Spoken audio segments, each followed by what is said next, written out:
መንግስት ትግራይ ተዋሃበ ዋናው መግለጺ ሰላም ፍትዋትን ክብራትን ተኻተልቲ እንኳን ኣብ ቻናል ብሕመጻኹም ነዚ ቻናልና ሓድሽ እንትኾንኩም ላይክ ሰብስክራይብ ብምጋር ጀምሩ ወንገም ትልሙድ ሓድሽ እንትኩሳት ዛባትና ባኹም ከደብሊና ሰናይ ምክታል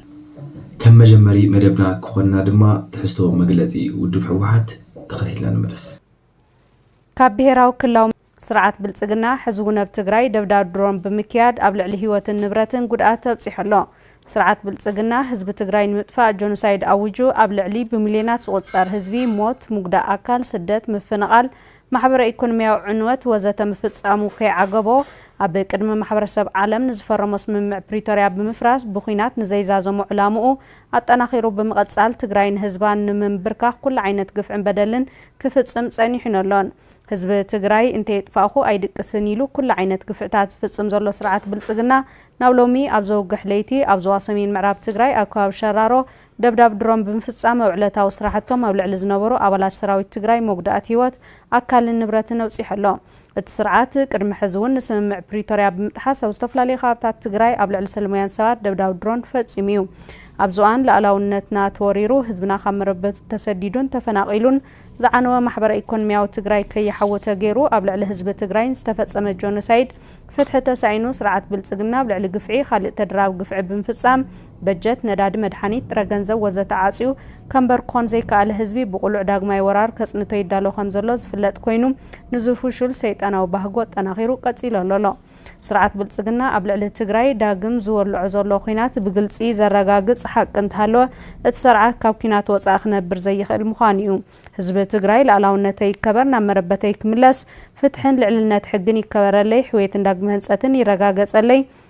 سبعون ديمقراطيون مسلاتي يتحلو لي سلام ديمقراطي ندللخو كند زباله عدلو كبان عصوان دبداب درونات وزته خوين ملسو حتون سلام انتعقسن حزب تግራይ كم فحتو قصيرو حزب تግራይ تمال بغفعوያን اي بركاخن طرح زيكونس غفع زولدو قال سكايدو صلاتو قبيريو لومن حزب تግራይ ببدع من بركاخ كم زيكال كفلت يغبا بزقات امنت لوم استفصم دبداب سعيبو صنع تقالاساي حزب شرارون وردا تحت يداون نظر اي دغافن حرانن منግስት ትግራይ ዘለዎን አዳና ገለጸ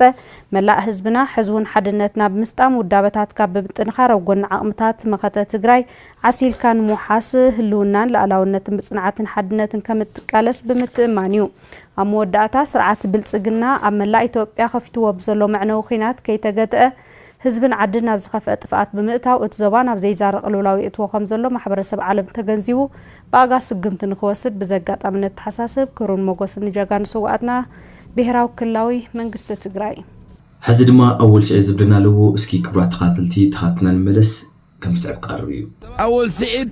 ሸምዲዲ እዩ ድዛረብ ኩሉ ሰሚዐ ነይረ እወ ኣብ ሃገርና ኣብ ኣፍካ ዝመፀ ምኽልፍላፍ ኩልኩል እዩ ኣብ ሃገርና ደስ ድበለካ ማዕፋር ኩልኩል እዩ ኣብ ሃገርና ህዝቢ ብናትካ ወልደ ሃርያት ፋሕፋሕ ምባል ኩልኩል እዩ ኣብ ሃገርና ኣነ ምሁሬ ኢልካ ብኣፍካ ፈርስ ምውፃእ ኩልኩል እዩ ኣብ ሃገርና ባህሉኒ እመሎም መዓልቲ ክልተ ዓድታት ከባእስ ኢልካ ማይክሮፎን ሒዝካ ዓዕ ምባል እወ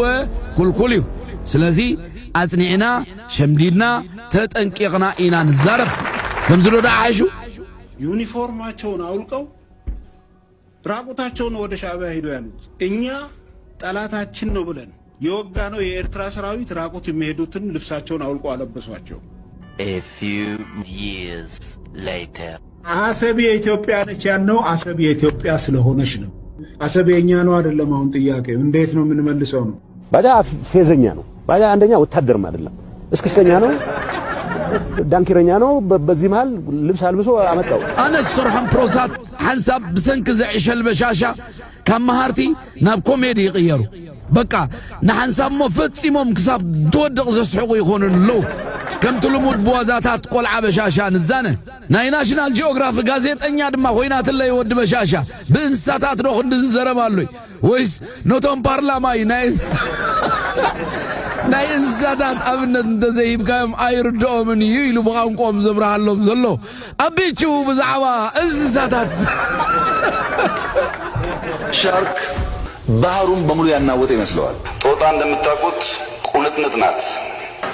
ንስር በሰማይ ላይ ግመል መንገድ ሲጓዝ ሰጎንና ሜዳ አህያ ስግብግብ ውሻ